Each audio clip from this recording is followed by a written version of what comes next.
Olá, gente querida. Hoje é dia 30 de agosto, segunda-feira da 22ª semana do Tempo Comum. E hoje nós começamos a ler o Evangelho de São Lucas. Começamos com a visita de Jesus a Nazaré, sua terra.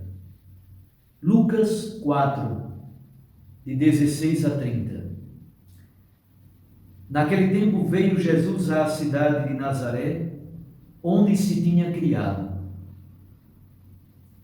Conforme o seu costume, entrou na sinagoga no sábado e levantou-se para fazer a leitura. Deram-lhe o livro do profeta Isaías. Abrindo o livro, Jesus achou a passagem em que está escrito: O Espírito do Senhor está sobre mim, porque Ele me consagrou com a unção para anunciar a boa nova aos pobres. Enviou-me para proclamar a libertação aos cativos e aos cegos a recuperação da vista, para libertar os oprimidos e para proclamar um ano da graça do Senhor. Depois fechou o livro, sentou-se, entregou-o ao ajudante. Todos os que estavam na sinagoga tinham os olhos fixos nele. Então Jesus começou a dizer-lhes: Hoje se cumpriu esta passagem da Escritura que acabastes de ouvir. Todos davam testemunho a seu respeito, admirados com as palavras cheias de encanto que saíam de sua boca. E diziam: Não é este o filho de José? Jesus, porém, disse: Sem dúvida, vós me repetireis o provérbio: Médico, cura-te a ti mesmo. Faze também aqui em tua terra tudo o que ouvimos dizer que fizeste em Cafarnaum. E acrescentou: Em verdade eu vos digo que nenhum profeta é bem recebido em sua pátria.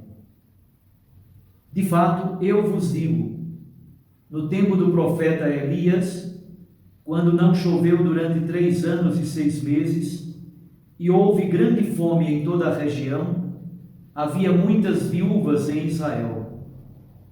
No entanto, a nenhuma delas foi enviado o profeta Elias, senão a uma viúva que vivia em Sarepta, na Sidônia. E no tempo do profeta Eliseu, havia muitos leprosos em Israel. Contudo, nenhum deles foi curado, senão Naamã, o sírio. Quando ouviram estas palavras de Jesus, todos na sinagoga ficaram furiosos. Levantaram-se e o expulsaram da cidade. Levaram-no até ao alto do monte sobre o qual a cidade estava construída, com a intenção de lançá-lo no precipício. Jesus, porém, passando pelo meio deles, continuou o seu caminho. Palavra da salvação. Glória a vós, Senhor. Minhas irmãs e meus irmãos, começamos a ler o Evangelho de Lucas nas missas semanais, na liturgia da palavra semanal. Lucas é conhecido como o evangelista da Mansuetudinis Christi, isto é, o evangelista da mansidão, da bondade, da compaixão, da misericórdia de Cristo. Essa é uma das características do Jesus de Lucas, muito marcado pela misericórdia, muito marcado pela compaixão, muito marcado por um amor grande aos pobres, aos pecadores, aos doentes, aos endemoniados. Lucas é também, de modo especial, o evangelista da oração, do silêncio, do Espírito Santo, O evangelista que insiste bastante na temática das mulheres é o evangelista que insiste bastante na temática da missão. Inclusive, o caminho é uma das imagens bonitas que ele utiliza para falar exatamente do processo missionário de Jesus. Ele escreveu não somente o Evangelho, mas também o livro dos Atos dos Apóstolos. Esses dois livros bíblicos são como que uma só obra em 2 volumes. Pois bem, do texto do Evangelho que nós acabamos de escutar, que é um texto paradigmático, um texto modelo do Evangelho de Lucas, eu gostaria de destacar alguns elementos. Primeiro, o contexto. Jesus vai a Nazaré, o seu povoado, a sua aldeia, a qual Lucas chama de cidade. O texto diz que, como de costume, Jesus foi à sinagoga no sábado. Aqui temos uma informação preciosa sobre Jesus, o Nazareno. Era uma criança, um adolescente, um jovem que participava ativamente da sinagoga de sua comunidade.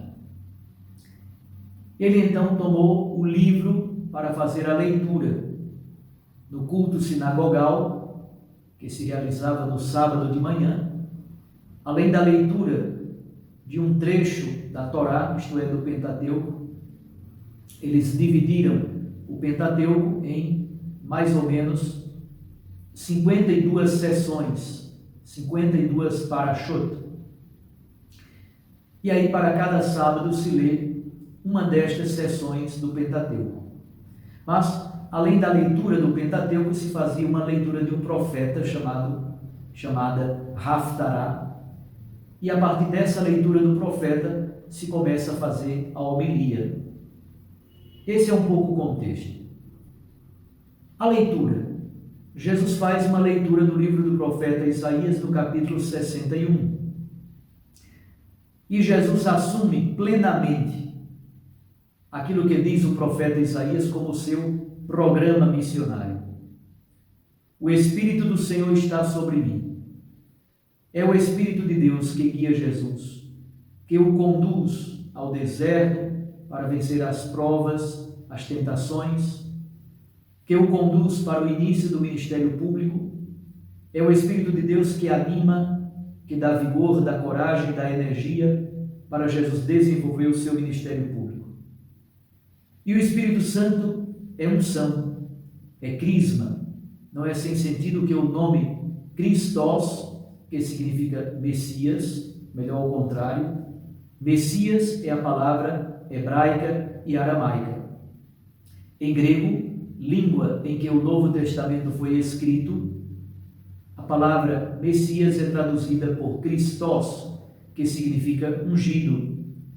Pois bem, Jesus diz que o Espírito Santo está sobre ele, que o consagrou e que o ungiu com o óleo santo para uma missão.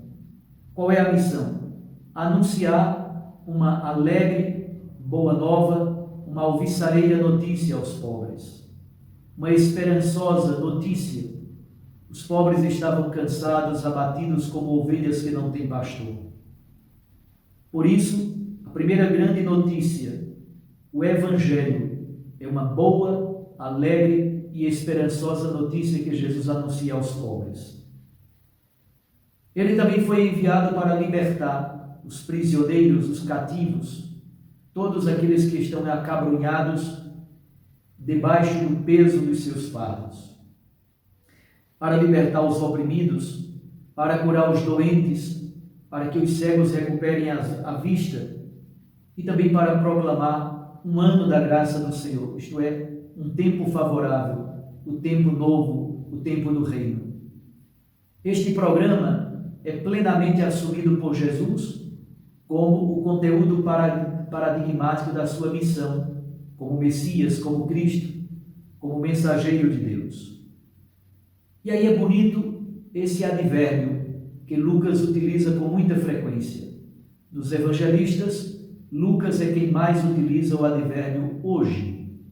Hoje não é simplesmente um advérbio temporal, é o hoje da graça. No Natal, o nascimento de Jesus, é dito o hoje de Deus. Hoje nasceu-vos um Salvador, que é o Cristo Senhor. Na sinagoga de Nazaré, no texto que acabamos de ler, Jesus diz: hoje se cumpriu esta passagem da Escritura. Em Lucas 19, no episódio de Zaqueu, Jesus diz: Zaqueu, hoje a salvação entrou na tua casa. Na experiência da cruz, diante do chamado bom ladrão, Jesus diz: hoje, ainda hoje, estarás comigo no paraíso. Portanto, hoje não é simplesmente um advérbio temporal. Hoje é uma experiência teologal, é o tempo da graça. Os seus parentes, a sua parentela, o povo de Nazaré, eles se escandalizam com o mistério da encarnação. Eles não conseguem conceber que Jesus seja tão sábio e capaz de fazer tantos milagres. Por quê? Porque eles conhecem as origens de Jesus. Não é este o filho de José? Jesus então rebate este argumento dizendo: é engraçado, vocês vão me repetir o provérbio: médico, cura-te a ti mesmo. Na verdade, nenhum profeta é bem recebido em sua própria pátria. Para isso, Jesus cita dois exemplos. O profeta Elias foi enviado à viúva de Sarepta, na Sidônia. E o profeta Eliseu curou o sírio Naamã da lepra. Jesus, ao citar estes dois exemplos, o povo de Nazaré fica enfurecido e tenta matá-lo. O expulsam da cidade e o levam para o alto do monte e querem jogá-lo de alto a baixo. É a primeira experiência da perseguição durante o ministério público de Jesus, apenas iniciado.